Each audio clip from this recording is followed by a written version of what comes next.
Harta direbut suami, kini Jenny Rahman tersenyum. Dibayar 1,6 miliar rupiah. Masih ingat dengan Jenny Rahman?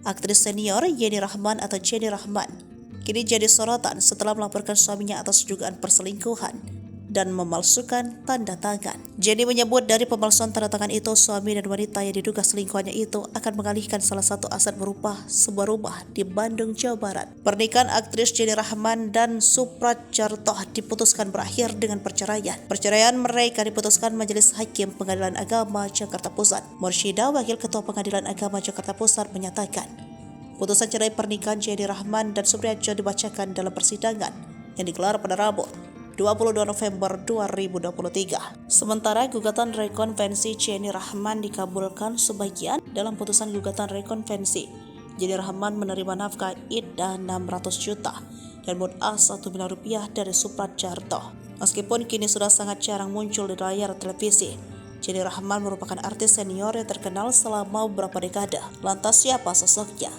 Mengawali karir akting lewat film Itah Seanak Pungut, Jenny mencuri perhatian lewat film berjudul Kabut Sutra Ungguh dan Gadis Maraton. Dari dua film itu, Jenny berhasil mendapat piala citra. Jenny berkecimpung di dunia seni peran sejak usia 14 tahun.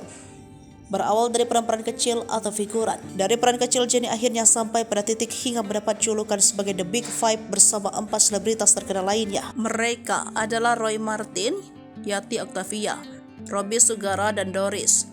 Jenny kemudian disebut merusak honor pemain film.